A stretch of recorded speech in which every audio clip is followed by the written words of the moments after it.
Globo, a gente se liga em você. Bom dia, estamos juntos novamente. Dentro de instantes, Telecursos, 6 horas Globo Rural, 6h30 Bom Dia Pernambuco, 7h30 Bom Dia Brasil, 8h30 Mais Você, 10 horas Bem-Estar, 10h40 Encontro com Fátima Bernardes, meio-dia NETV Primeira Edição, meio-dia e 40 Globo Esporte, 1 hora Horário Político, 1h30 Jornal Hoje, 2 horas Video Show, 2h40 Vale a Pena Ver de Novo, Da Cor do Pecado, 3h30 Sessão da Tarde, com o filme Uma Casa de Pernas pro Ar, 5h15 Globo Notícia, 5h20 Malhação, 5h50 Lado a Lado, 6h45 NETV Segunda Edição, 7 horas Cheias de Charme, 8 horas Jornal Nacional, 8h30 Horário Político, 9 horas Avenida Brasil, 10h15 Tela Quente, Ghost Town, Um Espírito Atrás de Mim, 00h15 Jornal da Globo, 00h45 Programa do Jô, 2h15 Sessão Brasil, Antes que o Mundo Acabe. Globo, a gente se liga em você.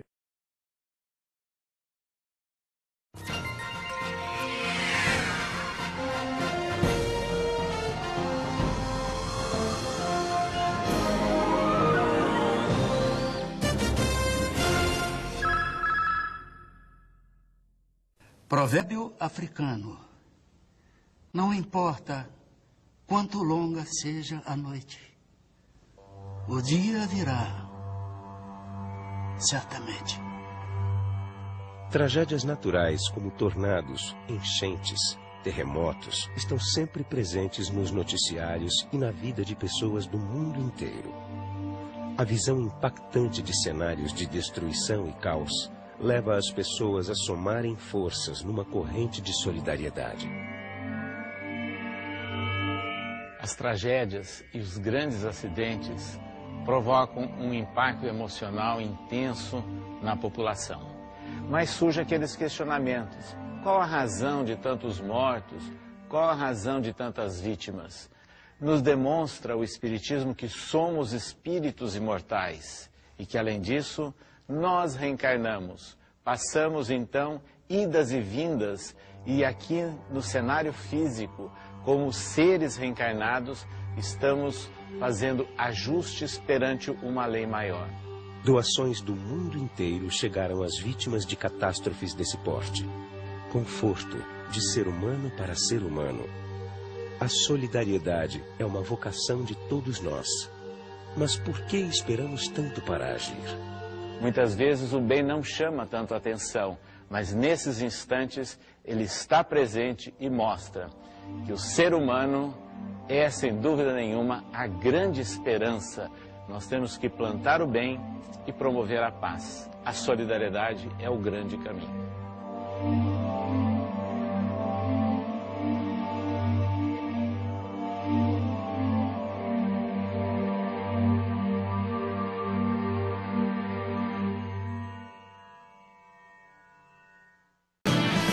A partir do dia 24, um grande sucesso está de volta, Da Cor do Pecado. E vamos curtir as aventuras de Pai Elinho. Um trambiqueiro que tem fama de falar com os espíritos. Tá difícil. Acho que o Anselmo deve estar muito ocupado lá no céu. Eu pago o dobro. De João Emanuel Carneiro, Da Cor do Pecado. De volta a partir do dia 24 em Vale a Pena Ver de Novo.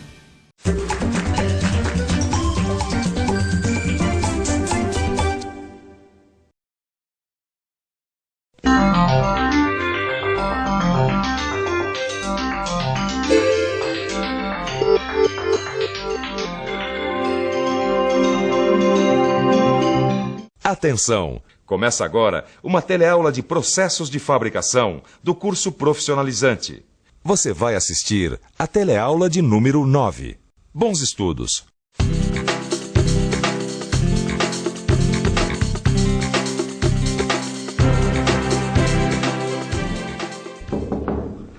Ô, Aranias, tudo bom? Tudo bem. Olha só o que eu achei no porão da minha casa.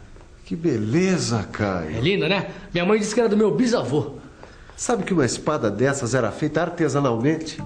O ferreiro martelava até que a peça ficasse com a forma que ele queria. A conformação do material era feita com arte e principalmente com força. Esse processo de conformação mecânica chama-se forjamento. E este é o assunto da nossa teleaula de hoje. Na teleaula de hoje, você vai conhecer o forjamento. Vai ver alguns tipos de forjamento e vai conhecer os seus defeitos mais comuns. Mas o martelo e a bigorna são coisas do passado, né? Claro, eles foram substituídos por máquinas e matrizes que permitem a produção de milhares de peças. E é isso que a gente vai começar a ver agora.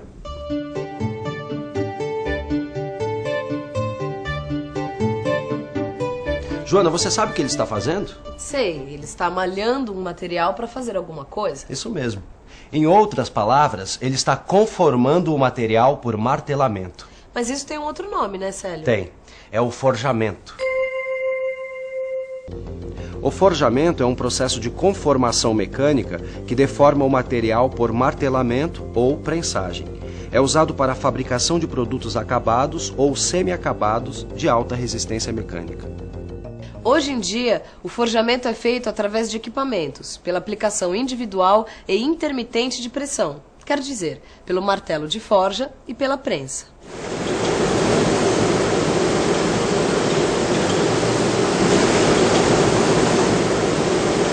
Além da laminação, da extrusão e da trefilação, agora eu aprendi outro processo de conformação mecânica, o forjamento.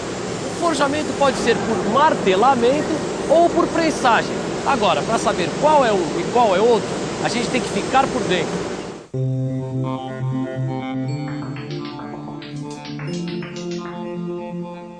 O forjamento por martelamento é feito com a aplicação de golpes rápidos e sucessivos no metal. A pressão máxima acontece quando o martelo bate no metal, decrescendo rapidamente de intensidade à medida que a energia do golpe é absorvida na deformação do material.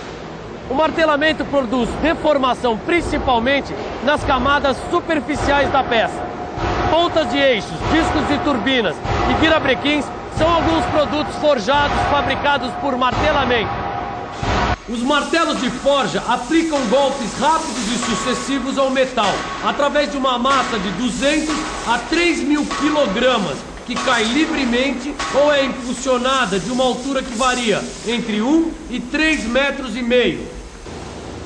Na prensagem, o metal fica sujeito à força de compressão em baixa velocidade e a pressão máxima é atingida pouco antes da carga ser retirada. Veja que a força é aplicada gradativamente. Assim, as camadas mais profundas da estrutura do material são atingidas, tornando a deformação mais regular do que no martelamento. No forjamento por prensagem, as prensas mecânicas de curso limitado são acionadas por eixos excêntricos e podem aplicar cargas entre 100 e 8.000 toneladas. Já as prensas hidráulicas podem ter grande curso e são acionadas por pistões hidráulicos. Sua capacidade de aplicação de carga fica entre 300 toneladas e 50.000 toneladas, mas elas são bem mais caras.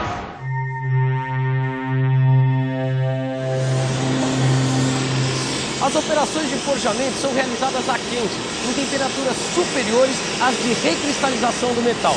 Peças como essas têm que ser aquecidas uniformemente, em temperatura adequada. Para aquecer o material a ser forjado, podemos usar vários tipos de condições. Por exemplo, fornos de câmara, fornos de atmosfera controlada ou por indução. Existem materiais não ferrosos que podem ser forjados a frio. Se essa espada fosse fabricada nos dias de hoje, com certeza seria usada uma matriz. Matriz? Eu acho que para entender o forjamento, você também tem que saber o que é uma matriz. Toda a operação de forjamento precisa de uma matriz, que fornece o formato final da peça. Elas são submetidas a altas tensões de compressão, altas solicitações térmicas e choques mecânicos. Por causa dessas complicadas condições de trabalho, as matrizes são feitas de blocos de aços liga forjados e tratadas termicamente. E quando as solicitações são maiores, elas são fabricadas com metal duro. O forjamento é feito em matrizes abertas ou em matrizes fechadas. Aqui a gente vê que no forjamento em matrizes abertas ou forjamento livre, as matrizes têm formatos simples. Primeiro vem o corte do metal em barra, que a gente chama de corte do Blank. Depois de cortado, o metal é aquecido num forno. Aí então é feito o forjamento propriamente dito. No final a peça é resfriada e rebarbada. O forjamento livre é recomendado para a produção de pequeno número de peças, mas que tenham um tamanho grande, como eixos de navios, turbinas, virabrequins e anéis de grande porte. Tá bom, acho que eu entendi, Ananias. Mas dá para ver o forjamento livre em detalhes? Claro que dá. Olha aqui, ó. Aqui nessa ilustração, a gente vê algumas etapas do estiramento de parte de uma barra. Esta é a peça inicial. E esta, a peça final.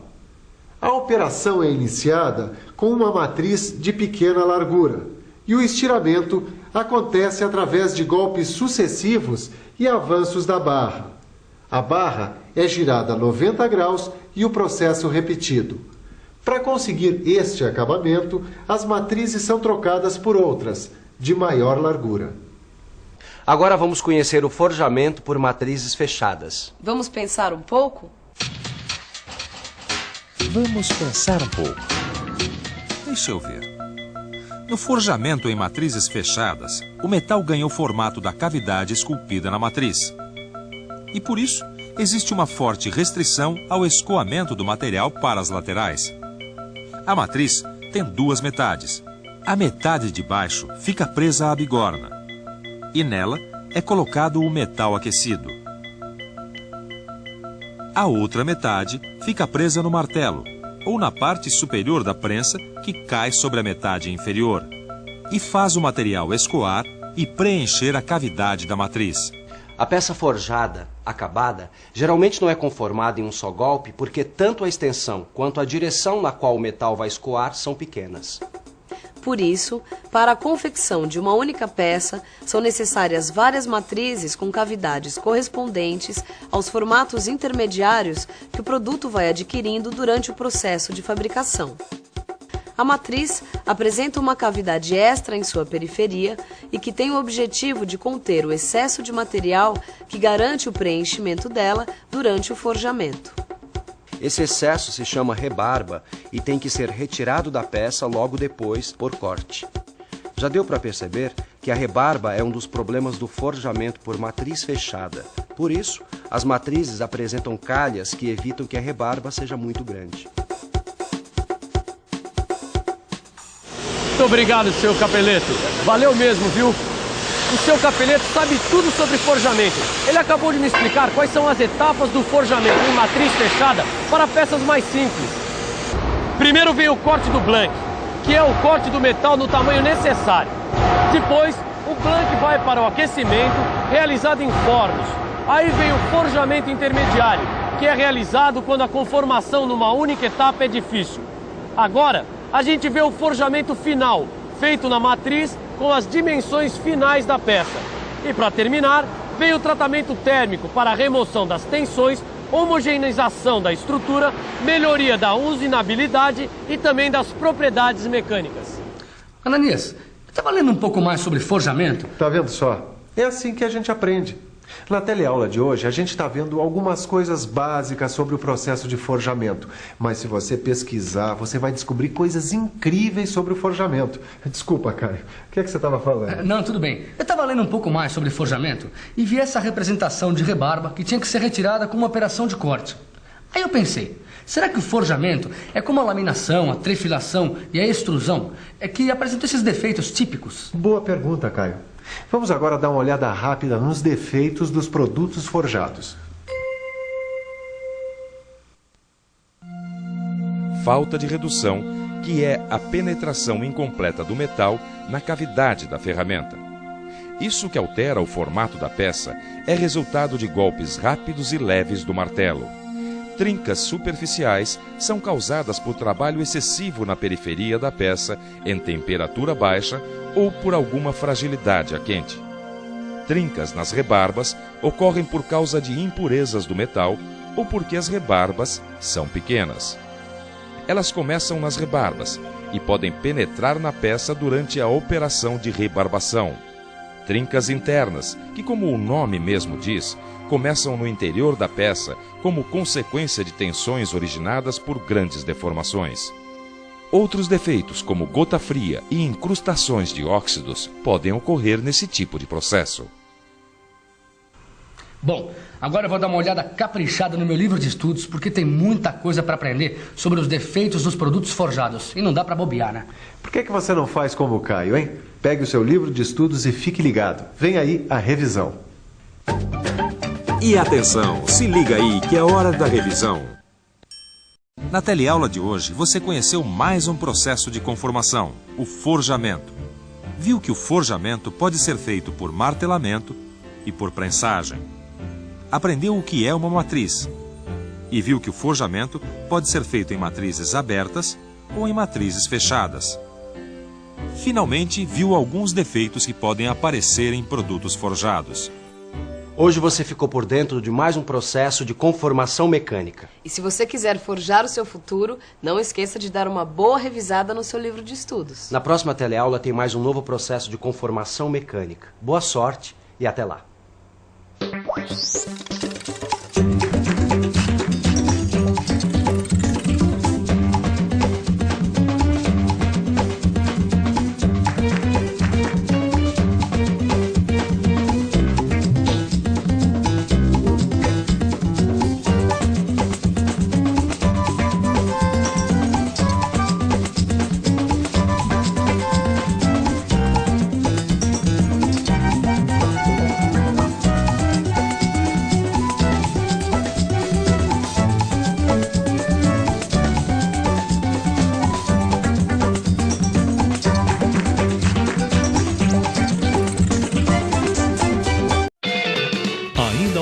Na TV Globinho tem as confusões de Kung Fu Panda e as incríveis aventuras dos Vingadores.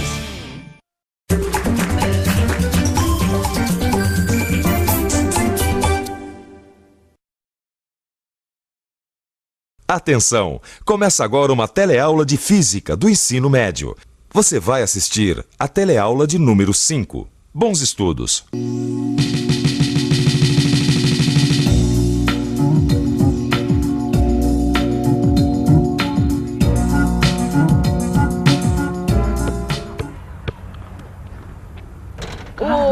Chua! Mais uma humilhante derrota, hein, João? 21-10. Eu nem gosto de basquete, meu esporte é futebol. Mas sabe que o basquete, além de mostrar o meu talento, vai ajudar a gente a entender um pouco melhor de física. Física? É. O que o basquete tem a ver com física? Ué, olha, tudo que sobe, desce. Hã? Você sabe por que a bola sobe e desce? Esse é um dos assuntos da nossa teleaula de hoje. Nessa teleaula, você vai ficar conhecendo a aceleração da gravidade, vai aprender o que é o movimento de queda livre e vai aprender a fazer uns cálculos sobre o movimento de subida e descida de um projétil. O que acontece quando a gente joga um objeto para o alto?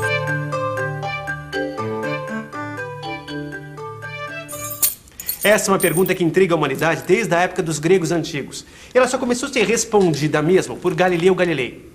Já ouviu falar desse famoso físico na nossa primeira teleaula? Galileu criou uma experiência para verificar a queda de dois corpos com massas diferentes. E ele chegou a uma incrível conclusão. Quando a resistência do ar influi pouco, corpos diferentes, soltos na mesma altura, caem juntos e atingem o chão ao mesmo tempo. Galileu é conhecido como o pai do método experimental. Esse método revolucionou a história da ciência. O pulo do gato do método experimental foi perceber que criar uma experiência é criar condições para que um fenômeno ocorra. Por exemplo, um amigo meu não acredita que uma bola de aço e uma pena possam cair juntinhas. E podem. É só criar condições para observação desse fato. Muitas vezes isso só pode ser feito em laboratório.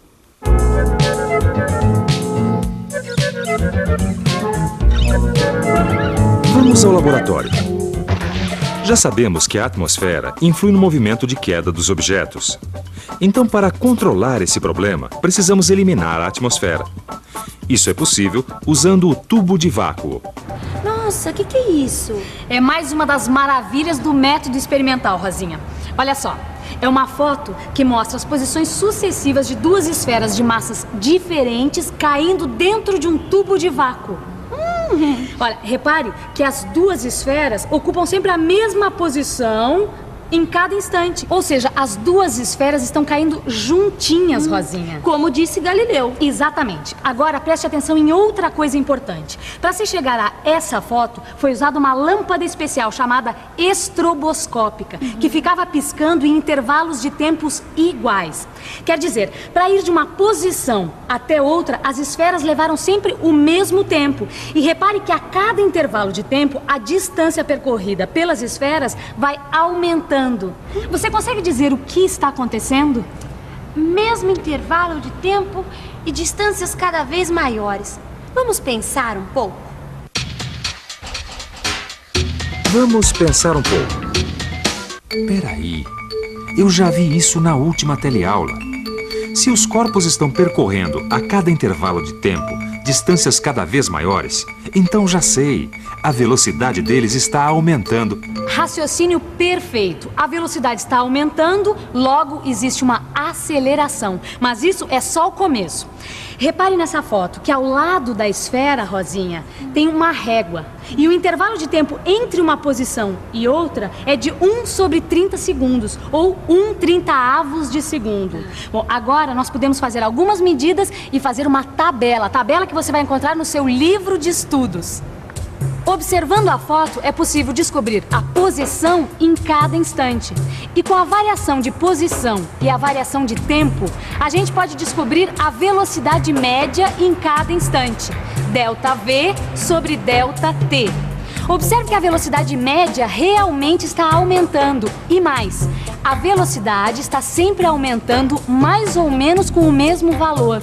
Bom, e para calcular a aceleração é só fazer ΔV sobre ΔT para cada instante. Olha só que interessante. A aceleração também gira em torno do mesmo valor. Você está dizendo então que a aceleração é constante, é isso? Exatamente, Rosinha. Segura aqui para mim, por favor. Olha, se a gente medir a aceleração várias vezes e com bastante cuidado, a gente vai chegar ao valor aproximado de 9,8 metros por segundo ao quadrado. Isso quer dizer o seguinte, que aqui em nosso planeta, quando um objeto cai, olha só, a sua velocidade aumenta de 9,8 metros por segundo a cada segundo. Bom, isso independente do peso do objeto e imaginando, é claro, que a resistência do ar é desprezível. Bom, daqui por diante, a gente vai chamar essa aceleração que faz os objetos caírem dessa maneira de aceleração da gravidade, que será representada pela letra G minúscula. Bom, você vai conhecer melhor essa aceleração em futuras teleaulas. E como nossos cálculos serão aproximados, a gente pode usar o valor aproximado da aceleração da gravidade, que é de 10 metros por segundo ao quadrado. Movimento retilíneo com aceleração constante. Você já ouviu falar nisso, não ouviu? É claro que já ouviu e foi aqui mesmo na nossa última teleaula, aquela dos testes com os carros Copa e Duna. Movimento retilíneo uniformemente variado. O famoso MRUV. Pois então, a queda livre também é um movimento retilíneo uniformemente variado. E assim fica valendo tudo que a gente aprendeu na nossa última teleaula. A função horária da posição, por exemplo, é a mesma, só que no lugar da aceleração A, entra a aceleração da gravidade G. Em vez de usar a letra X, a gente usa a letra Y, já que se trata de movimento de subida e descida. É lógico que a letra usada não tem tanta importância, mas é fundamental saber a grandeza física que ela representa. Nesse caso, Y representa a posição no espaço. Na função horária da velocidade, basta substituir a A pela aceleração da gravidade G. Vamos ver agora um problema na prática. E na construção civil, a queda livre de objetos é realmente um problema. Olha só um exemplo. Se esse tijolo cai daqui de cima, opa! Quanto tempo ele levou para chegar lá embaixo? Bom, a primeira coisa que a gente precisa saber é a que altura o tijolo estava do chão. Isso eu já sei que são 5 metros. Depois, a gente precisa definir um referencial e um sistema de coordenadas. Para isso ficar mais claro, vamos fazer um esboço. A gente pode medir a altura Y a partir da posição inicial deste andar. Assim, a distância entre o tijolo e a posição inicial, o Y, vai aumentando à medida que o tijolo cai. Quer dizer, o eixo Y tem o sentido positivo para baixo. Ou seja, a gente definiu a origem do sistema de coordenadas, a posição inicial do tijolo, que é 0, e a posição final, que é 5. A aceleração da gravidade G é 10 metros por segundo ao quadrado. Agora é só montar a função horária da posição. Substituindo os valores, chega-se a função y igual a 5t ao quadrado. Como a gente quer saber o tempo que o tijolo leva para cair, quer dizer, o tempo que ele leva para chegar à posição 5, é só substituir y por 5. Ou seja, t igual a 1 segundo. O tijolo demora aproximadamente 1 segundo para cair. Agora, para saber com que velocidade o tijolo chega ao solo, é só montar a função horária da velocidade. Substituindo os valores, fica v igual a 10t. Como o tijolo demora 1 segundo para cair, é só colocar 1 no lugar do t. O tijolo vai chegar ao chão com velocidade de 10 metros por segundo. Não, a queda livre eu entendi, né? Agora o que eu queria saber é essa história de que tudo que sobe e desce que tem a ver com essa bola aqui. Ué, tem tudo a ver, João. Você não reparou no movimento que você está fazendo? Que movimento? Esse, de jogar a bola para cima. Quando a bola sobe reta, ela desce reta, não é? Assim? É. Vamos entender o movimento da bola e também a sua posição e velocidade. Mas para entender isso, a gente tem que pensar que essa bola sobe e desce em condições ideais, ou seja, no nosso modelo, nós estamos desprezando a resistência do ar. No arremesso de verdade, a altura alcançada e a velocidade da queda são bem menores do que os nossos cálculos, por causa do efeito da resistência do ar. Eu ainda não entendi o que a bola lançada para cima tem a ver com a queda livre. Porque a bola não está sendo abandonada em uma determinada altura, ao contrário, a bola está sendo lançada para cima com uma velocidade inicial. Isso mesmo. Em comum, a queda livre e a bola têm a mesma aceleração, que é a aceleração da gravidade. Entendi. Então quer dizer que a bola jogada para cima também é um movimento retilíneo uniformemente variado. Claro, então não interessa, não importa se o objeto está subindo ou descendo. A aceleração da gravidade G é constante, logo trata-se de um MRUV. Para entender melhor, a gente precisa primeiro definir o referencial e o sistema de coordenadas. Bom, o eixo Y é esse aqui, e a origem dele é aqui nas mãos do João. Quando a bola sobe, a gente pode dizer que é positivo. A gente pode definir o sentido de positivo ou negativo de acordo com o caso. A ideia é que a escolha facilite a solução e a compreensão do problema. De acordo com esse sistema de coordenadas, o y0 é a altura inicial e é igual a 0. E como a gente viu, a aceleração da gravidade G é 10 metros por segundo ao quadrado. 10 não, menos 10. Isso mesmo! Como a gente orientou o eixo das coordenadas positivamente para cima e a aceleração da gravidade é para baixo, então G é negativo. Isso porque a aceleração da gravidade é um vetor que está sempre apontado na direção da Terra de cima para baixo, né? O seu sinal depende de como a gente orienta o eixo de suas coordenadas. Mas o importante aqui é perceber que, sendo a velocidade inicial para cima e a aceleração para baixo, o que acontece? À medida que a bola sobe, a sua velocidade vai diminuindo e diminui 10 metros por segundo ao quadrado ou 10 metros por segundo a cada segundo. Quer dizer que quando a bola voltar ao chão, a posição vai ser igual a 0 de novo, é isso? Exatamente, porque tudo que sobe desce. Bom, no seu livro de estudos você vai encontrar gráficos em função de tempo, posição, aceleração e velocidade, para entender melhor o que afinal significa essa história de jogar uma bola de basquete para cima. Aliás, falando em entender melhor, que tal uma boa revisão? E atenção, se liga aí, que é hora da revisão. Nessa teleaula, você aprendeu que na superfície da Terra, os corpos caem com uma aceleração constante, a aceleração da gravidade, que vale mais ou menos 10 metros por segundo quadrado. E aprendeu que esse movimento é chamado de queda livre. Viu que é importante fazer um esboço dos problemas, definindo o seu referencial e a posição do sistema de coordenadas. Assim, com o sentido positivo e negativo bem definido, a gente não se atrapalha com os sinais da velocidade e da aceleração. E viu também como calcular o tempo de subida e descida de um projétil, sua velocidade de retorno e ainda a altura máxima alcançada. Não deixe de ler no fim da aula 5 do seu livro de estudos um resumo sobre tudo isso que a gente falou aqui. Não deixe de estudar porque vem mais informação por aí. Até a próxima!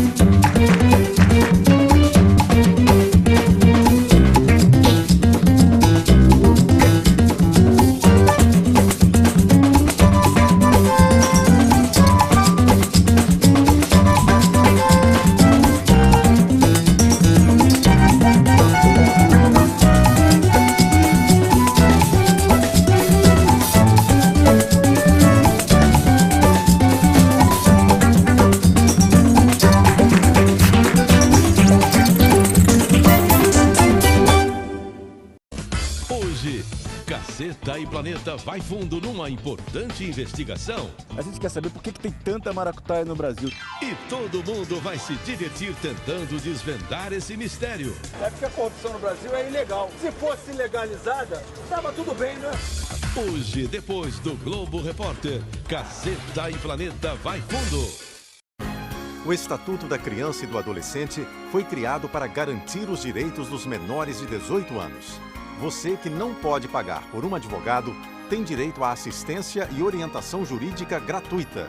Se precisar de ajuda na defesa dos seus direitos, procure a Defensoria Pública mais próxima. Crianças e Adolescentes Primeiro. Uma campanha ANADEP, Associação Nacional dos Defensores Públicos. Cidadania. A gente se liga em você.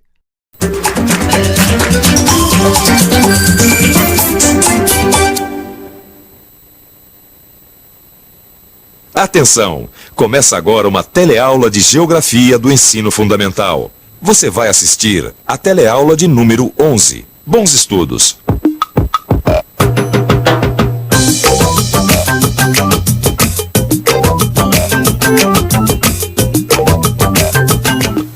Nós podemos muito bem imaginar o nosso planeta azul como uma nave espacial, com a qual navegamos ao redor do Sol. Uma nave onde todos nós somos passageiros. Imagine agora se essa nossa nave fosse danificada e precisasse ser abandonada pelo homem. Eis aí um grande problema. Não existe uma nave reserva. É lógico que a gente ainda não chegou até esse ponto. Mas hoje em dia já existe uma grande preocupação com as condições da nossa nave Terra. Em outras palavras, uma grande preocupação com o nosso meio ambiente. A pergunta que se faz é, será que para continuar o seu desenvolvimento, o homem vai ter que continuar sabotando a sua única nave? Quer dizer, será que o progresso só pode seguir adiante às custas da destruição do meio ambiente?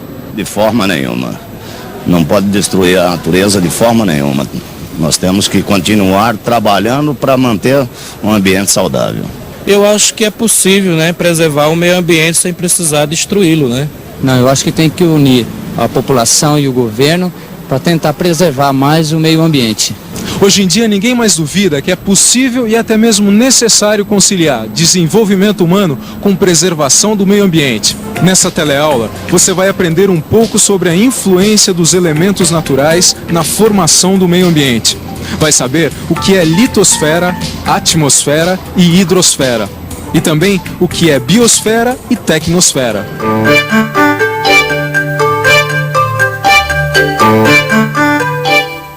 Meu nome é José, eu sou um operário da construção civil, mas eu não sou novato não.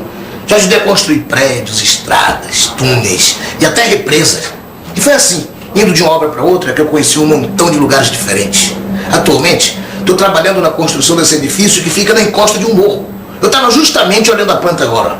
O arquiteto que bolou esse projeto teve o cuidado de localizar o prédio de uma maneira que a floresta que cobre o morro sofresse o menor dano possível. Mesmo assim, foi preciso derrubar algumas árvores para instalar o canteiro de obras, fazer as fundações e a cortina de concreto para a contenção do terreno. Mas foi quando o prédio começou a subir mesmo que eu reparei como a região aqui está cheia de obras nas encostas dos morros. Quer dizer, Está saindo da floresta que cobria toda a vizinhança e entrando no seu lugar ruas, casas e edifícios. Foi então que uma dúvida me deixou com a pulga atrás da orelha. Será que essas agressões à natureza não vão trazer consequências no futuro? Agressão à natureza. Tá aí uma coisa que tem me preocupado muito ultimamente. Esses dias eu vi uns cartões antigos do Rio de Janeiro e fiquei espantado com as mudanças que a cidade tem sofrido. Mas não precisa nem ver esses cartões antigos, Pedrão. Olha, andando aí pelas ruas do Rio de Janeiro, você pode ver como a natureza tem sido agredida.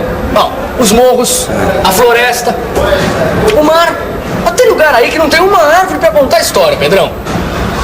Agora eu fico pensando, quais as consequências que essas modificações podem trazer ao meio ambiente? Outro dia eu estava lendo uma reportagem que explica direitinho esse negócio de meio ambiente. Então conta aí. E a primeira coisa que ela dizia era o seguinte, que o lugar onde a gente vive, ele é constituído de elementos naturais. O ar, a água, os minerais, legal, as rochas. Esses elementos naturais são indispensáveis à vida. Tá bom.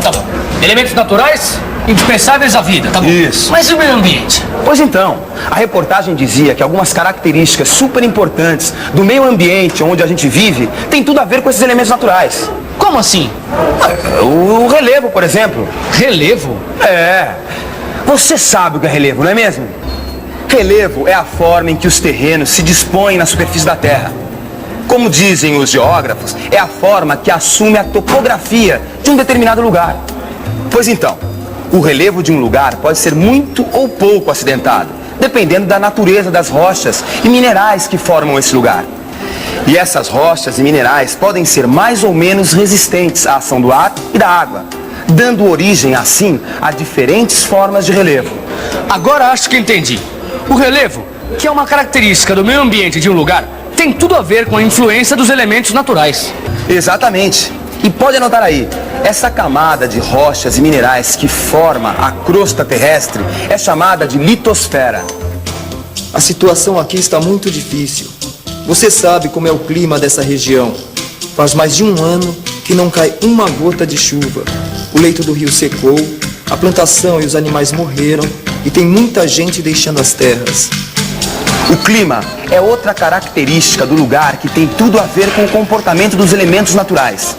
Você já deve saber que a camada gasosa que envolve a Terra é chamada de atmosfera. Pois então, a atmosfera está em constante movimento, transferindo calor e umidade da zona intertropical para as zonas temperadas e frias. Assim, dependendo da posição do lugar na superfície da Terra e do comportamento da atmosfera, o clima é de um tipo, ora mais quente e úmido, ora mais frio e seco.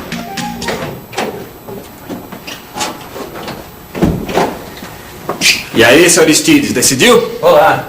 O clima da região eu sei que é muito bom. Mas me mostra aí onde é que fica a chácara que eu estou querendo comprar. Fica aqui, ó. Bem na margem da represa. O senhor está bem servido de água. Em geografia, quando se fala em água, a gente está entrando numa outra esfera. A hidrosfera. Hidro o quê? Hidrosfera. Dá uma olhadinha aqui. Hidrosfera é a camada líquida formada por oceanos, mares, rios, lagos, que cobre a maior parte da superfície da Terra. A hidrosfera também está em constante movimento. E todo mundo sabe, a presença da água nos seus três estados, sólido, líquido e gasoso, é fundamental para a existência da vida. A formação dos solos e a distribuição dos seres vivos pelo planeta, principalmente os vegetais, estão diretamente ligadas à presença da água.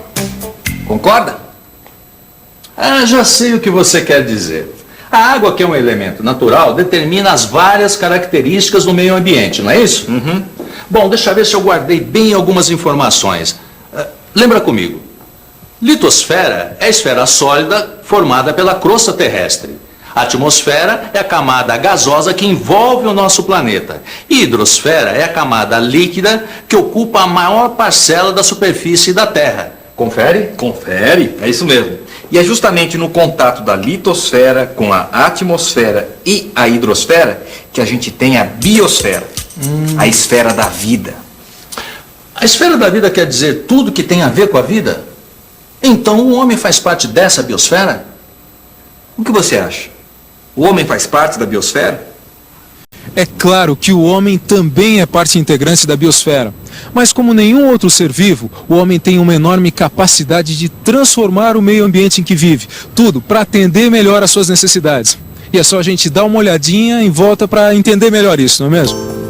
Nenhum ser vivo conseguiu modificar tanto as condições naturais da sua existência como o ser humano, a tal ponto que a sociedade humana é hoje um agente de formação do meio ambiente, tão importante quanto os demais elementos naturais.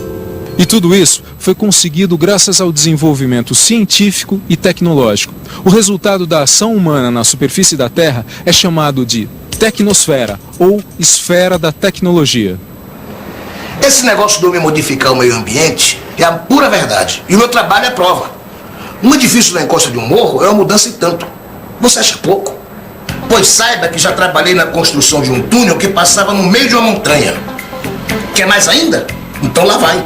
Eu também trabalhei na construção de uma hidrelétrica, onde foi preciso até mesmo mudar o leito do rio. E essa tal de tecnosfera está em todo lugar, até onde a gente não vê. Como é o caso das emissoras de rádio, televisão e também as telecomunicações que unem o mundo todo. Mas foi escutando as notícias num radinho como esse aqui, que eu descobri que o ser humano chegou na encruzilhada, que é a seguinte: antes a gente achava que os recursos naturais não iam acabar nunca, e que também a gente podia produzir lixo à vontade que a natureza daria conta de absorver. Hoje a gente sabe que isso não é verdade. Mico-leão dourado, jaguatirica e tamanduá-bandeira são 3 espécies brasileiras que estão sendo ameaçadas de extinção. É a vida sendo ameaçada pela tecnosfera. Isso para não falar nas plantas e aves, que estão nessa mesma situação. E de espécies que já foram extintas de fato. Tudo bem, Pedrão. Eu não tenho nada contra esses bichinhos, mas sinceramente, se eles acabarem não vai mudar nada, né? Aí é que você se engana. Não dá para saber com certeza qual é a lógica da biosfera. Quer dizer, qual a importância de cada espécie. E o que aconteceria caso ela desaparecesse. Quer ver só um exemplo? Algumas pragas que destroem as lavouras são resultado da proliferação de insetos. E só tem bastante insetos porque não existem pássaros que se alimentam desses insetos. E não tem pássaros porque as florestas onde eles viviam foram destruídas. Peraí, deixa eu ver se eu entendi. Quando a gente altera o meio ambiente, a gente pode gerar uma reação em cadeia. E aí, a gente não sabe qual é o resultado, é isso? Exatamente. E tem mais. Naquela reportagem dizia que ao destruir uma floresta, você poderia estar destruindo uma espécie de planta que poderia ser utilizada na fabricação de remédio. E já pensou? Você destruiu uma planta que serve para salvar vidas. Caramba! Peraí, quer dizer que os detritos, os resíduos, essas coisas tipo lixo, quando lançados na biosfera, podem gerar uma reação em cadeia com resultados imprevisíveis? Será? Mãe, a senhora não imagina como eu tenho saudades da vida tranquila do interior. A poluição aqui é tanta que meus olhos ficam vermelhos. Mas quem sofre mais é seu netinho, que eu vivo levando no pronto-socorro para fazer inalação. Todos os dias, toneladas e toneladas dos mais variados tipos de resíduos e detritos são despejadas na biosfera.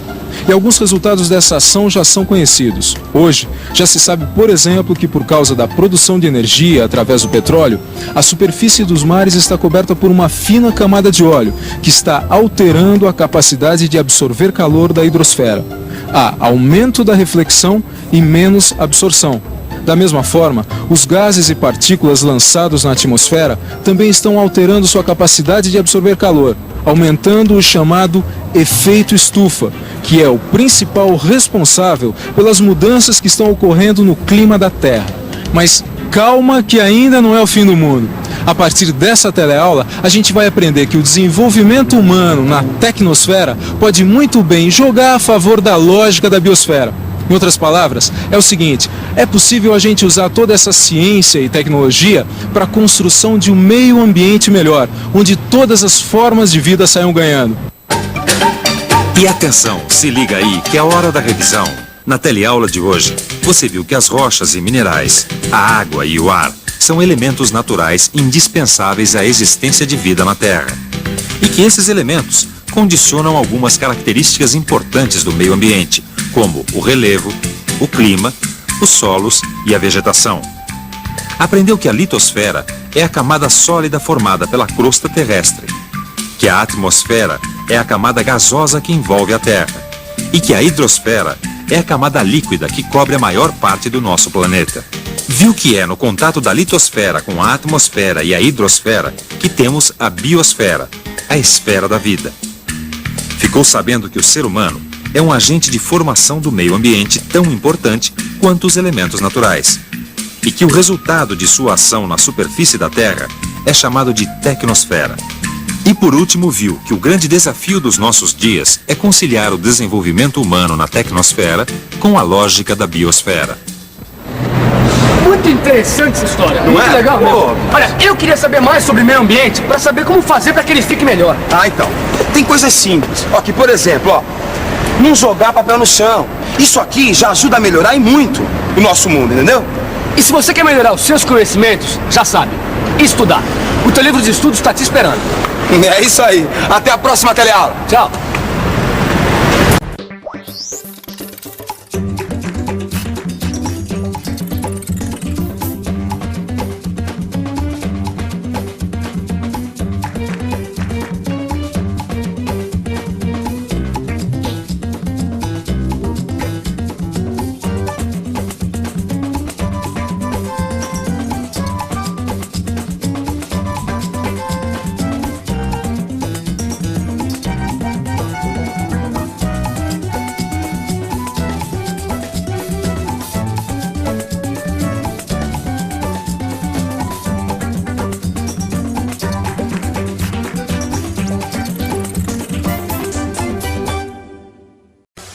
Nesta segunda, na sessão da tarde, esse gato muito folgado vai pintar na área. Garfield, o filme. Terça, tem uma romântica e divertida comédia, Sorte no Amor. Quarta, bem-vindo à mansão mal assombrada, uma aventura de arrepiar com Eddie Murphy. Quinta, Jackie Chan vem arrebentando em Nova York. E na sexta, tem as surpresas de B-Movie, a história de uma abelha. Fique ligado na sessão da tarde. Globo Rural. Oferecimento Mitsubishi L200 Triton. O campo evolui. Sua caminhonete também.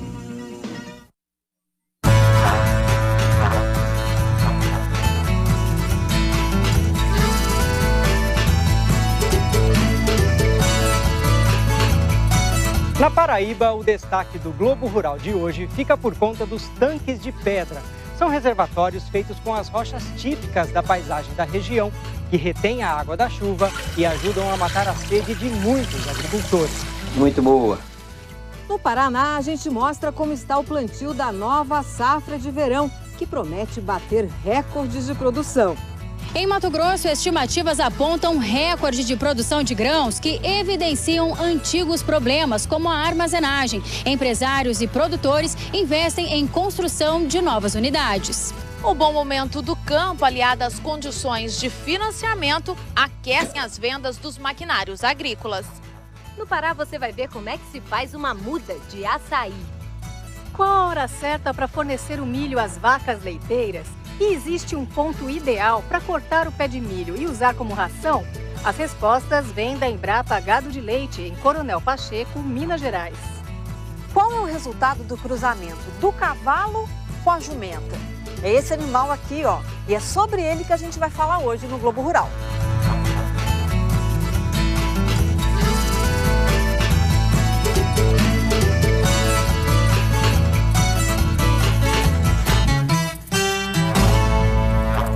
Agora você vai conhecer a história de pequenos produtores de café do Espírito Santo que mudaram radicalmente de vida nos últimos anos. Eles fundaram uma associação e juntos conseguiram superar uma série de problemas. A reportagem atende a um convite de um dos líderes do grupo. O José Cláudio Carvalho escreveu que adoraria receber a equipe do Globo Rural na comunidade. O Vico Iazzi e o Sandro Queiroz foram até lá.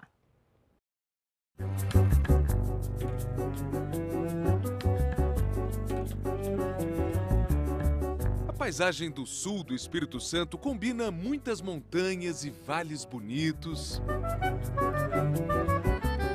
pedras imensas e cachoeiras. Estamos no município de Mimoso do Sul, perto da divisa com o Rio de Janeiro. A comunidade que vamos visitar se chama Palmeiras. O nome veio dessas palmeiras aí que dominam o alto do morro. Formada por 40 famílias, a comunidade se destaca pelo plantio de banana e principalmente pelas lavouras de café Conilon, o produto mais importante da região. As áreas de cultivo são pequenas, variam de 3 a 5 hectares. O preço tá razoável. Logo na chegada, fomos encontrar o José Cláudio, que foi quem convidou a nossa equipe. Produtor de café, ele e a esposa Rosa nasceram e cresceram na comunidade. Bom, José Cláudio, antes de tudo eu queria te agradecer por ter escrito. Muito obrigado pela carta. Não há de que, é um prazer para nós receber o Globo Rural em nossa casa. Agora, me diz por que você resolveu escrever para o Globo Rural? Eu resolvi escrever porque a nossa história de comunidade, ela tem uma transformação muito grande. Então, eu acho que é interessante mostrar para todos a nossa história.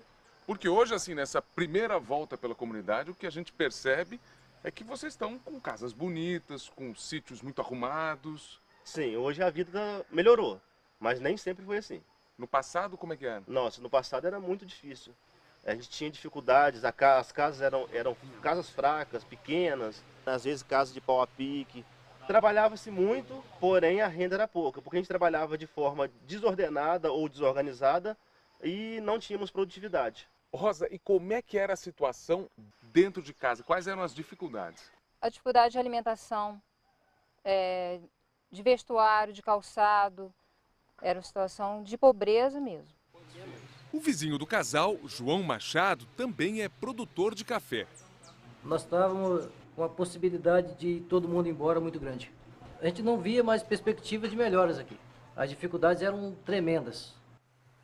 Mas afinal, como é que uma comunidade tão pobre e com sítios tão pequenos conseguiu superar tantos problemas? As transformações em Palmeiras começaram em 1991. Foi quando um madeireiro de fora comprou um lote de terra e começou a cortar árvores no alto do morro.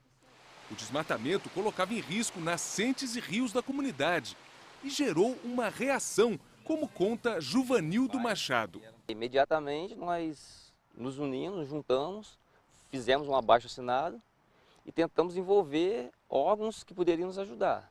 Nós acionamos a imprensa, órgãos ambientais e com a semana nós conseguimos impedir a derrubada.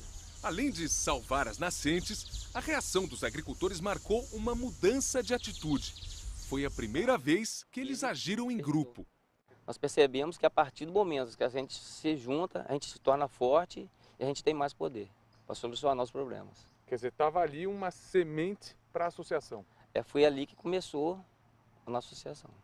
Na melhoria da qualidade e na produtividade. Fundada em 92, no início a associação enfrentou dificuldades e demorou para engrenar. Como a experiência era nova, muita gente desconfiava. Nesse período, a gente via o outro como concorrente. Eu tinha que crescer e o outro tinha que diminuir. Essa foi uma grande dificuldade. Aos poucos, com muita conversa, acertos e erros, a associação começou a atrair mais gente. As reuniões foram ficando cheias e o resultado apareceu. Primeira mudança. Os agricultores começaram a trabalhar nas lavouras num esquema de mutirão. Na prática é muito simples. A gente faz um grupo, vem na lavoura de uma pessoa hoje no Zé Nobre, amanhã a gente vai para a minha lavoura e assim por diante. Até as 8 pessoas que estão aqui hoje no mutirão ser atendido pelo mutirão. Ajuda também para dar ânimo para o trabalho? Ajuda, porque você trabalha no mutirão, você trabalha o dia inteiro alegre, feliz, brincando. Alguém cai, você ri, alguém conta uma piada, você ri. E o dia passa e você nem percebe. Outra vantagem é que, trabalhando em grupo, os vizinhos não precisam mais gastar com mão de obra na hora da colheita. Por ser caro, né? Você pagar a colheita fica caro. E também hoje a gente está com um pouco de dificuldade, né, de ter pessoas no campo para estar dividindo essa tarefa, mesmo pago. De fato, não é fácil colher café nesse ladeirão. Olha, a gente cansa um pouco mais as pernas, né? Porque você fica segurando o peso na peneira e no morro você tem um pouco mais de dificuldade. E eu vi que você segura com uma mão aqui para puxar com a outra, já apoiando para não cair para trás, né? Praticamente já fica com o pé apoiado e a mão também já ajuda, fica normal, fica tranquilo. Agora a paisagem compensa um pouco, né? De vez em quando a gente olha para trás, né? E dá um arzinho assim, um ventinho, refresca.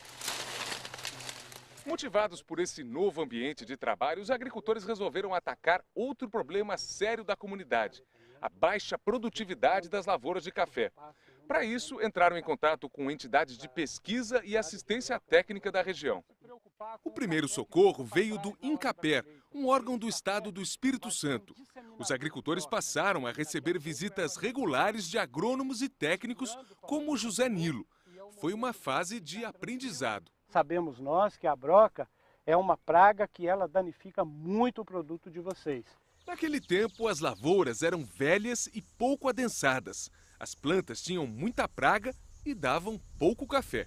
Quais foram as principais melhorias técnicas? Primeira coisa foi a adoção de novas variedades mais produtivas, né? Adoção de um novo espaçamento, adoção de adubação, análise de solo correta, adoção de irrigação. Então, essas tecnologias que eles buscaram é que deu o suporte para eles estarem onde estão hoje. Com essas e outras melhorias, a produtividade das lavouras disparou. Se antes os agricultores não colhiam mais do que 10 sacas por hectare, hoje a colheita na mesma área passa facilmente de 70 sacas. E como é que está o café? Vamos ver o grão. Tá bom, tá graúdo. Pro conilon ele tá graúdo. Até há alguns anos, seu José Nobre andava triste. Hoje... sempre feliz, porque tendo colheita tem dinheiro, pode consumir mais, comprar mais.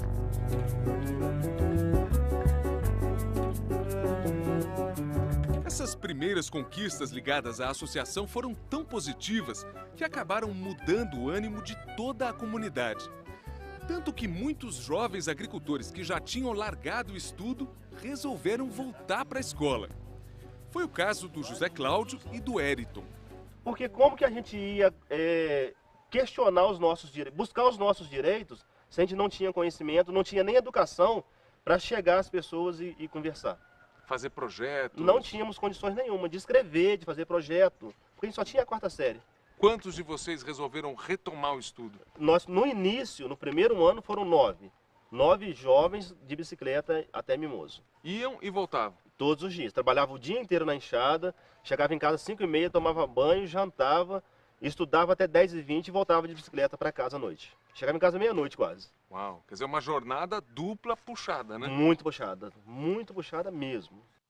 Foi assim, com muito esforço e vontade de evoluir, que José Cláudio e os colegas conseguiram se formar no ensino médio. Com o tempo, muitos foram ainda mais longe. Eu fiz vários cursos, né? Eu tenho curso de informática, né? Esse aí é de horticultura, esse aqui treinamentos empresariais, esse aqui da Ética, Escola Técnica de Turismo, que trabalha com turismo rural. Eu fiz técnico em contabilidade, técnico em gestão de agronegócio, principalmente voltado para a agricultura, que vai servir para o nosso dia a dia. Nós fazemos. Pegou gosto? Sim, pegamos gosto e aí eu não quero parar mais. Desde a pré-história, os homens empregam engenho e arte para ter sempre por perto esse elemento chamado água. Porque a água é caprichosa, nem sempre está na hora e no lugar em que precisamos dela. Por isso, vários povos aprenderam a armazenar a água, a represar a água, a canalizar a água em obras que podemos ver até hoje. É o caso dos canais e aquedutos romanos, ou dos sistemas de irrigação dos antigos povos andinos na América, ou dos persas na Ásia. As formas de acesso e armazenamento da água são várias. No Nordeste brasileiro, sempre castigado pelas secas, as experiências são muitas também. E hoje você vai conhecer um caso singular: os tanques construídos em cima das formações rochosas da região. O plantio da safra de verão avança no Centro-Sul. Ainda não há números fechados, mas espera-se uma nova safra recorde de soja, em torno de 81 milhões de toneladas. A repórter Ana Dalapia foi ao Paraná para saber como anda o trabalho por lá. Vamos à segunda parte da reportagem sobre a Associação de Palmeiras, no sul do Espírito Santo. As mudanças que ela introduziu foram decisivas para melhorar a renda e a qualidade de vida da comunidade e tirar da pobreza dezenas de famílias de pequenos agricultores.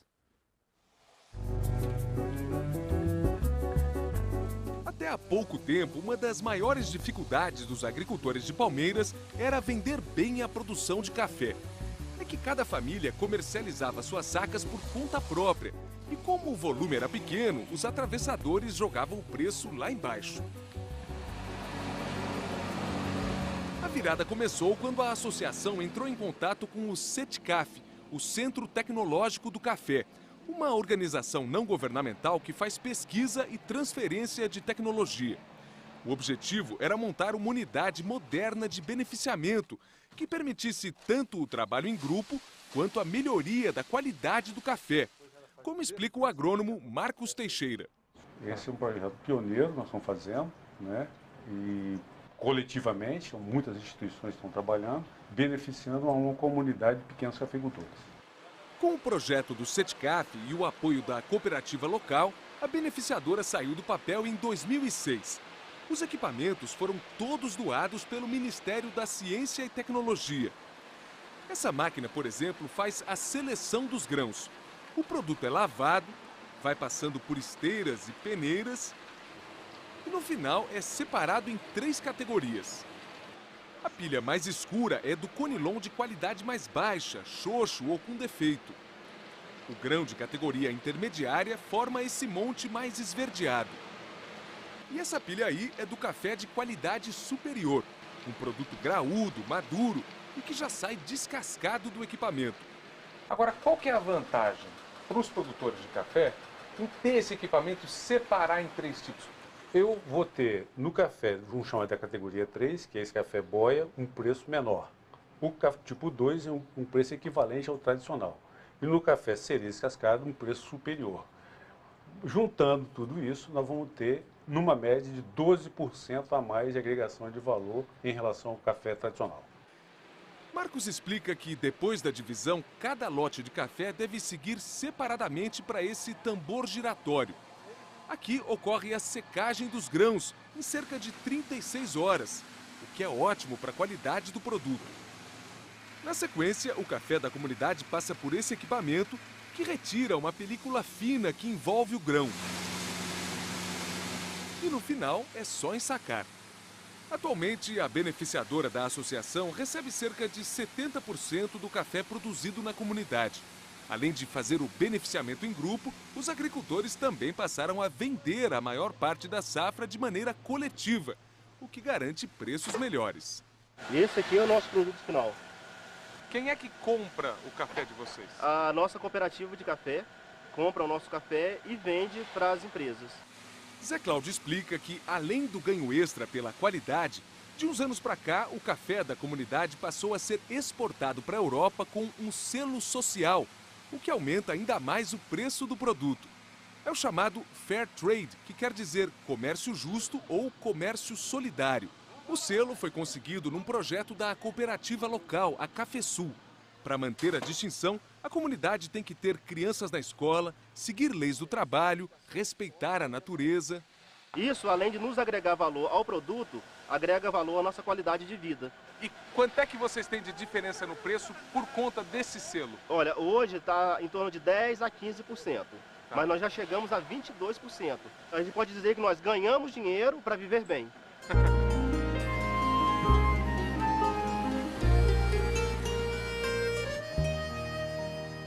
Além de todas as melhorias ligadas à produção, beneficiamento e venda do café, a associação também resolveu diversificar e apostar em novas fontes de renda para a comunidade. Nesse caminho, a ferramenta fundamental, mais uma vez, foi o conhecimento. As agricultoras da comunidade começaram a fazer cursos de industrialização caseira. A ideia é produzir pães, bolos, geleias, doces, tudo de maneira profissional. Esse pão é uma alternativa muito interessante para vender. Economista doméstica, Eliana Cabral é instrutora do Instituto Capixaba de Pesquisa e Extensão Rural, o INCAPER. É fundamental dentro de uma propriedade rural a diversificação, né? Quer dizer, o ano que o café não dá um preço muito bom, eles têm a agroindústria, eles têm a fruticultura, em pequena escala, mas tem. Você sentia, assim, essa sede de conhecimento, essa vontade de aprender nessa comunidade? Muito. Olha, eu costumo dizer que eles têm um diferencial aqui na comunidade, que eles são bastante articuladores. são muito empreendedores. Então eles têm já isso na cultura deles, de buscar sempre. Tanto é que muitas benfeitorias feitas aqui na comunidade foi de forma articulada com parceiros e a partir de uma busca deles mesmos. Rosa, mulher do José Cláudio, resolveu apostar na fabricação de pães. No começo ela fazia tudo na cozinha de casa. O negócio cresceu e o casal resolveu construir essa mini indústria bem equipada. Olha, Vico, eu digo que é muito importante, que é uma renda extra que a gente tem para sobreviver melhor. Quanto é que vocês conseguem de faturamento só com venda de pães? Por semana, geralmente, cerca de R$400. Isso toda semana? Toda semana. Os agricultores de Palmeiras também fabricam biscoitos e bolos, polpa de fruta, doces variados. Além de vender a produção em feiras e mercados locais, a comunidade também conta com um comprador de peso, o PAA, Programa de Aquisição de Alimentos da Agricultura Familiar. Mantido pelo governo federal, o projeto garante a compra da produção de pequenos sitiantes em todo o Brasil. E os alimentos adquiridos são doados para hospitais, asilos ou comunidades carentes. Atualmente, esse programa público compra por ano R$85 mil em produtos da comunidade. Ao longo dos anos, os agricultores da associação não investiram apenas em atividades produtivas, como agricultura ou agroindústria. É que, além de apostar nessas fontes de renda, a comunidade também resolveu se envolver com outras mudanças de comportamento. Mudanças ligadas ao meio ambiente e à qualidade de vida. Vambora? Nós vamos acompanhar o Isaac numa atividade ecológica que mudou a cara da comunidade nos últimos anos. Vamos passar em algumas casas para recolher o lixo, que é de costume a gente fazer a cada mês, mais ou menos. As pessoas vão juntando em casa, como na roça não tem carro de lixo que passa recolhendo, então nós começamos agora a recolher esse lixo para estar entregando na cidade. Agora, como é que era a situação do lixo aqui alguns anos atrás? Olha, o lixo, costume antigo, né, por falta de conhecimento, de informação, era jogar no quintal. A gente jogava no quintal de casa e ficava ali exposto, ficava quase que um lixão no quintal de casa. Primeira parada, no sítio da família de Juvanildo. Tudo bom? Tudo bom? Bom dia. Bom? Vamos lá? Vamos lá.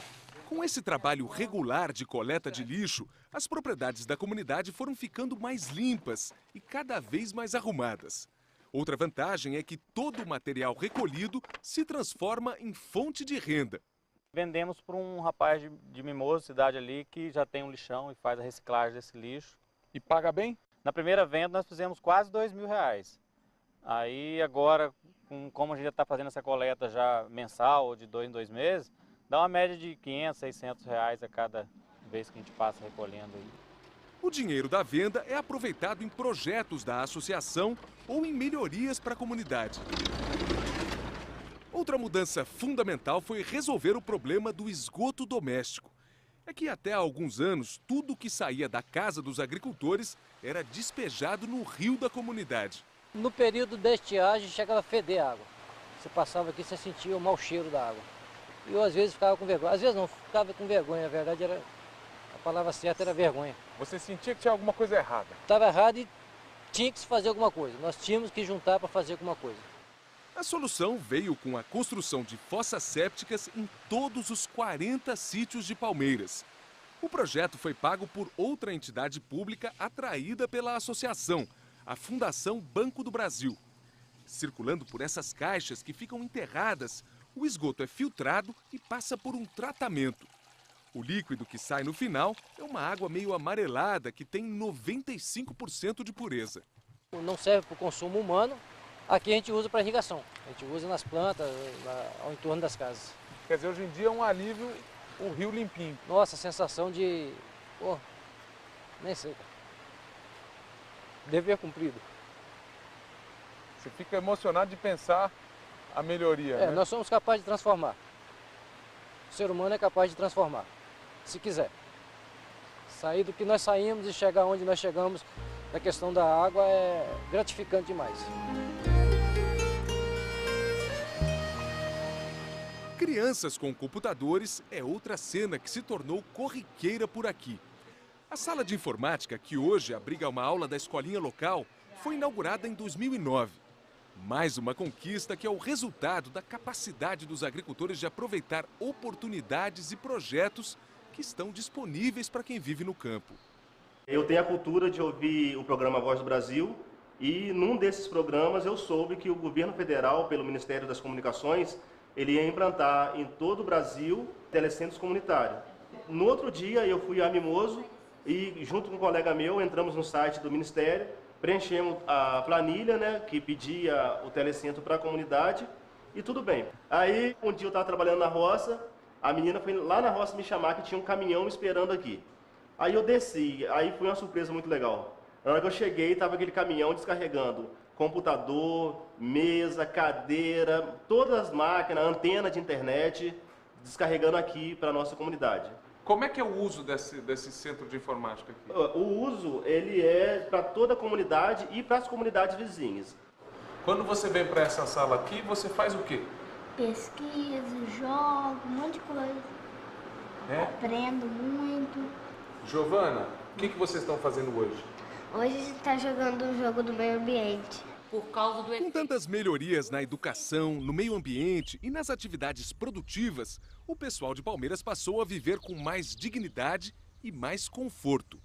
Nos últimos 5 anos, quase todas as casas foram reformadas, ampliadas ou até reconstruídas do zero. E as famílias, que no passado eram pobres, hoje contam com móveis, eletrodomésticos e equipamentos modernos. Já tem até agricultor com piscina ao lado da roça, olha aí. Somando café, agroindústria e outras fontes de renda, cada família consegue atualmente uma renda média líquida de cerca de R$ 2.500 por mês. Isso é renda livre para a família, já descontados os custos de produção. Pode-se dizer que é uma classe média na roça, onde a gente tem bens materiais, tem carro, tem moto, tem uma casa digna. A gente tem uma qualidade de vida que acho que todos queriam ter essa qualidade de vida. Você tem tranquilidade, você tem paz, você tem uma paisagem belíssima. Ar puro. Ar puro, pouco barulho. É um lugar muito tranquilo de viver. Parabéns a vocês, viu, por todas essas mudanças. Obrigado.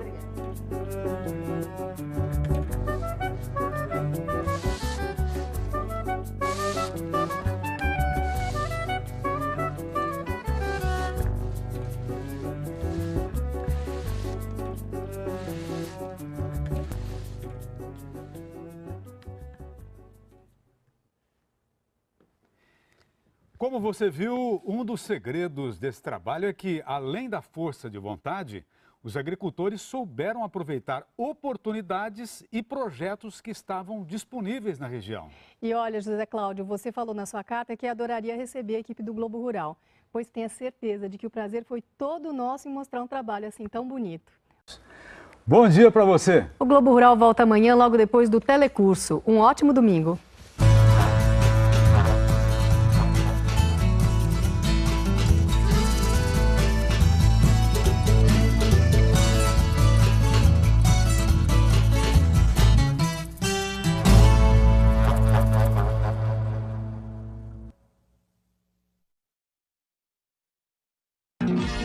Globo Rural. Oferecimento pulverizadores Strong. Qualidade, durabilidade e precisão. É forte, é Strong. Bom dia, São Paulo. Oferecimento Itaú. Sua empresa evolui sem você deixar de fazer o que gosta.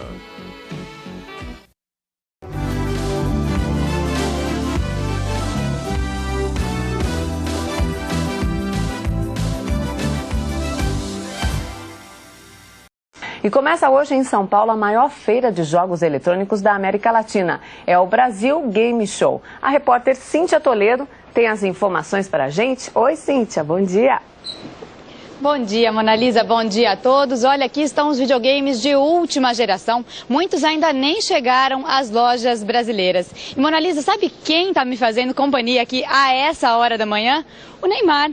Ele está na versão virtual, é claro, vai jogar pelo Santos, aqui ele está com a camisa do Santos, mas tem o Neymar também na seleção brasileira e é lá que a gente quer que ele faça muitos gols virtual e também na verdade, né, na realidade. E olha só, já tem gente jogando aqui a essa hora da manhã e o pessoal madrugou aqui para deixar tudo pronto. A feira abre hoje só para jornalistas e convidados, mas amanhã, Dia das Crianças, o público vai poder ver as novidades do mundo do game. E olha, tem um reality show também, um desafio para universitários, vão ter que produzir um game. Mona Lisa. Obrigada, Cíntia, pelas suas informações. Eleições de 2012, o Bom Dia São Paulo continua viajando pela região metropolitana. Nosso destino de hoje é Mairiporã. Quem está lá é o repórter Felipe Ciani. Está na beira de uma represa aí, Felipe? Que gostoso, que legal. Bom dia. Pois é, um lugar... Bom dia, cara, um lugar bem gostoso mesmo, você tem razão, águas super tranquilas, mas acredite, isso daqui é muito mais do que simplesmente uma represa. A gente está diante, Carla, de um bem preciosíssimo, porque 55% de todo o abastecimento de água da Grande São Paulo saem daqui desse lugar. Enquanto eu estou falando aqui, centenas de milhares de litros de água já foram tratados e estão sendo enviados nesse momento para a Zona Norte, Central, partes da Zona Leste e Oeste da capital e ainda Franco da Rocha, Francisco Morato, Caieiras, Osasco, Carapicuíba, São Caetano do Sul e também partes de Guarulhos, Barueri, Taboão da Serra e Santo André. Tá bom para você, Carla Vilhena? Olha só quanta gente que depende aqui desse lugar. Ao todo, aproximadamente 9 milhões de pessoas que têm acesso a esses 34 mil litros de água que saem daqui por segundo. Por tudo isso aí dá pra gente ter uma ideia da responsabilidade que Mairiporã tem por ter uma represa tão fundamental aqui dentro dos limites do município, né? Obviamente precisa ficar muito de olho aí no meio ambiente, se bem que para Mairiporã isso acaba não sendo um problema muito grande, porque a cidade, na medida do possível, tenta ficar de olho em quase tudo que acontece, como a gente vai ver agora na reportagem. Rapaz, para de reclamar, vai, porque não tem jeito.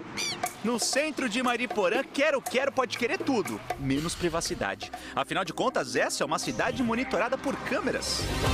Não anda na linha não, pra você ver. Eu acho que tem um aspecto positivo, de segurança. Agora, ser observado nunca é bom. O senhor acha? Então imagina a situação de ser monitorado desse jeito aí. O peladão de Mairiporã devia estar com calor e decidiu esperar o ônibus livre, leve e solto. Só que esses fiscais atentos da cidade, vez por outra, também flagram acidentes feios. Como o da mulher de guarda-chuva que é atropelada e arremessada vários metros adiante. Ou o carro que entra na contramão e bate de frente com o que vem no sentido oposto. Mas apesar de todos os flagras, esses são olhos que nem tudo enxergam. Só tem na avenida, né? Praticamente algumas outras ruas, mas precisa bem mais. Realmente foi só andar um pouquinho para encontrar um bairro onde a única câmera que a gente viu foi a nossa. Segundo os próprios moradores, essa é uma área de lotes invadidos, com moradias erguidas com quase nada de planejamento. Nós pegamos água da chuva, se chover. Se não chover, nós ficamos sem água. A área de moradias irregulares fica na mesma região por onde passa esse rio aqui, o Juqueri. Ele é responsável pelo abastecimento de Mairiporã e também de boa parte da Grande São Paulo. Um manancial que, por enquanto, ainda é bastante limpo. Mas com tantas invasões nas proximidades, o difícil é dizer até quando ele vai ficar assim. Um comecinho de poluição já dá pra gente notar pela tímida espuma que começa a se formar na água. As pessoas não têm fossas adequadas, o esgoto se filtra no solo e isso vem parar neste manancial. Por enquanto, o rio continua forte, cheio de desníveis que oxigenam a água e a fazem chegar com força na represa. Um reservatório com cara de paraíso ecológico. Lugar perfeito para respirar um ar mais que puro e fazer uma caminhada daquelas. E em Mairiporã quase tudo é pertinho. Andar a pé, aliás, é uma ótima ideia aqui. Só que tem que tomar cuidado para não esbarrar nos vários carros abandonados que a gente encontrou pelas ruas. Ainda tá na dúvida se esse carro foi largado aí? Então dá uma olhada dentro do capô, viu? Nem motor tem. Aqui nessa rua a gente encontrou essa caminhonete. Aqui na parte dianteira dela não tem nem farol, nem grade de proteção, não tem nem placa. Pela quantidade de poeira que está acumulada, dá para perceber que ela não sai desse lugar já faz bastante tempo. A porta do motorista, ó, tá aberta. Aqui dentro da cabine, uma série de peças desmontadas, jogadas em cima do banco. Não tem nem velocímetro. Ou seja, na prática, isso daqui é um carro fantasma. tira aparelho, tira pneu, tira motor. Mas os carros que estão rodando podem te levar a lugares bem bacanas por aqui, onde Mariporã é observada de um ponto de vista, digamos assim, mais contemplativo. E sabe o que a gente encontrou aqui em cima? Uma pista de decolagem, só que não é desses aviões de passageiros grandões do dia a dia, não. Dessa vez, o comandante fica em terra firme e o bichão vai pro ar sozinho. Decola e pousa sempre no mesmo lugar, só que antes disso, ele passeia bastante. De longe, não é que o aviãozinho até parece de verdade? Se fosse, o piloto ia ter que ser meio doido, né, pra fazer umas manobras assim. No ar, a gente só nota exatamente o tamanho real do avião quando ele perturba o voo do urubu, que até então tava tranquilinho no céu. Coitado. Esse lugar pra mim aqui é tudo. Acaba sendo bem uma terapia também e um hobby muito legal.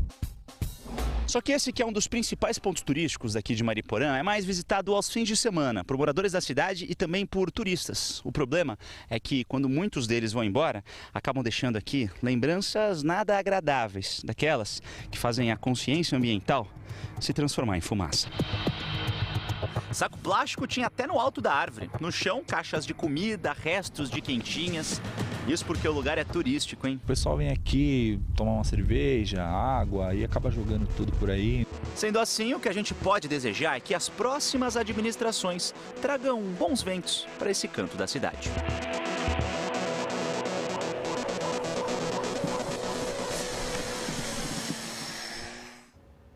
Pois é, Felipe, para cuidar aí da cidade, com quantos aí candidatos a população conta para escolher? 6 candidatos, Carla, tem bastante. São eles a doutora Fátima Lodi da Saúde, do PRTB, do PTB, José Hélio do PSOL, Leila do PSDB, Manoelino do PMN e Márcio Pampuri do PV. A Câmara dos Deputados tem 13 vagas e 264 candidatos. Felipe Ciani, bom dia, São Paulo. A Globo transmite a partida entre Corinthians e Boca Juniors amanhã, depois na novela Avenida Brasil. E 2 ônibus foram incendiados em Guarulhos. Eles estavam estacionados na rua Manuel Marques Brazão. Os ônibus pertencem à empresa Jangada e são usados para frete. Os criminosos fugiram. O Bom Dia São Paulo termina aqui. A gente se vê daqui a pouquinho no Bom Dia Brasil. Até já!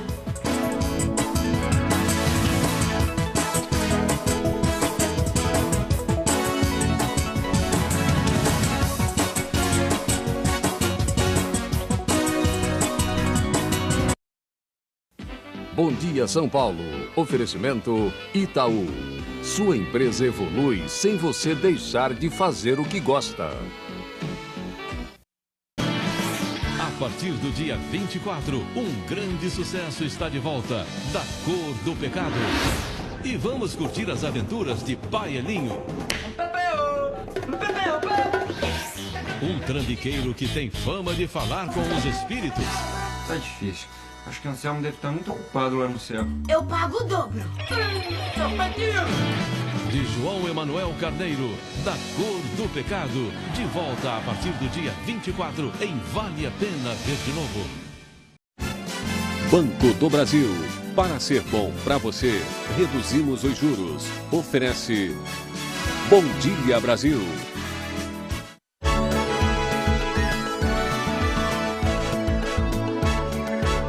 Olá, bom dia. Bom dia, hoje é quarta-feira, dia 27 de junho. Os números assustadores da violência no Norte e no Nordeste fazem o governo apresentar hoje o novo Plano de Segurança Nacional. O lançamento é em Alagoas, o estado com o maior índice de homicídios do país. Em São Paulo, a violência também assusta, mas 3 ônibus foram incendiados durante a madrugada. A Síria, em estado de guerra, rebeldes invadem uma emissora de televisão pró-governo e matam 3 pessoas. E a Turquia ameaça reagir a qualquer movimentação de tropas sírias na fronteira entre os 2 países. Você vai ver também o maior escândalo de corrupção da história recente do Brasil. O Mensalão já tem data para ser julgado, 2 de agosto. O número de brasileiros com contas em atraso bate recorde. E vem aí mais um pacote de estímulo à economia. Mira Leitão comenta. Neste quartel, olha só, da PM no Paraná, mistério. Afinal, quem são os novos soldados milionários que ganharam uma bolada na loteria?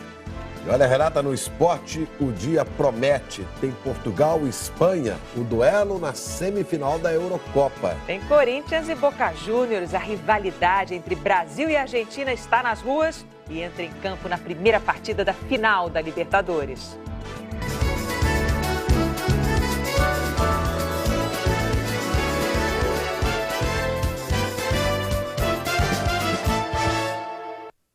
Nós começamos essa edição do Bom Dia Brasil falando de segurança. Vai ser lançado hoje, em Alagoas, o novo Plano Nacional de Segurança. O objetivo é reduzir o número de assassinatos, principalmente na região Nordeste. Onde os índices de violência, Renata, se multiplicaram nos últimos 10 anos. O levantamento com a quantidade de homicídios entre os anos 2000 e 2010 apontou a evolução da violência em quase...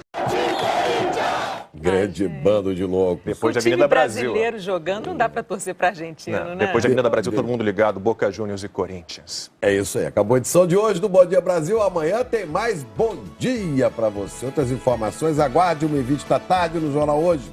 Bom dia. Bom dia, até amanhã. Uma ótima quarta-feira para você. A gente volta a se encontrar amanhã. Até lá.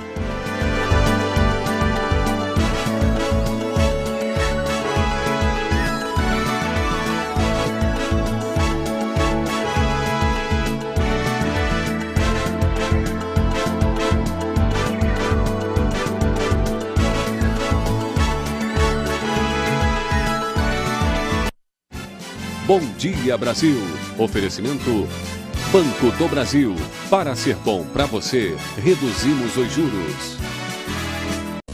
Hoje, Caceta e Planeta vai fundo numa importante investigação. A gente quer saber por que tem tanta maracutaia no Brasil.